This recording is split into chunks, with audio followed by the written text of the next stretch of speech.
Sa mapagpalang araw sa ating lahat, mga kapatid. Ako muli si Adrian Bernales ng Batch 3 at ito ang aking daily devotion.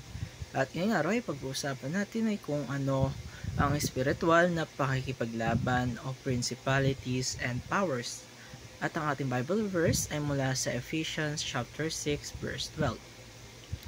Sinasabi sa ating scripture ngayong araw na, "For we wrestle not against flesh and blood, but against principalities, against powers, against the rulers of the darkness of this world, against spiritual wickedness in high places."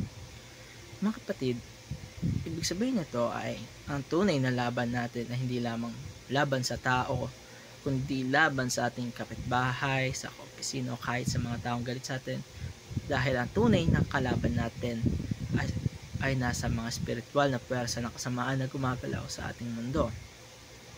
Ang salita naman na principalities and powers ay tumutukoy sa iba't ibang ranggo o antas ng masasamang espiritu na kumikilos sa spiritual realm. Hindi nila kapantay ng Diyos at hindi rin sila mas makapangyarihan sa Kanya. Sila ay nilikha rin ng Diyos pero nagrebelde at ngayon ay kumakalaban sa kaharian ng Diyos. Ang maganda pong balita dito mga kapatid ay talo na sila sa krus na si Jesus ay nagtagumpay at disarmed ang mga persong ito. Ibig sabihin ay kahit may laban pa rin ngayon ay panalo na tayo sa huli dahil sa sakripisyo ni Kristo.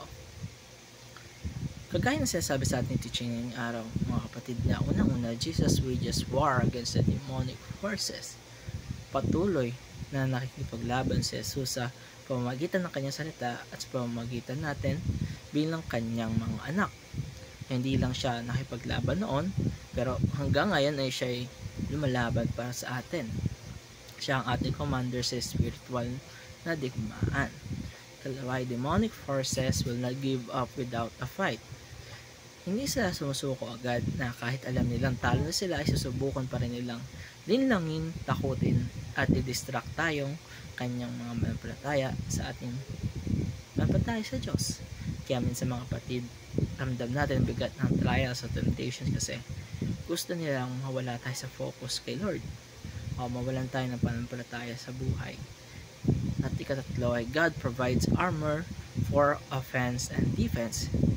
Hindi tayo pinababayaan ng Diyos sa laban na ito dahil binibigyan niya tayo ng full armor of God, ang belt of truth, breastplate of righteousness, and shield of faith, helmet of salvation, sword of the Spirit, at shoes of the gospel of peace.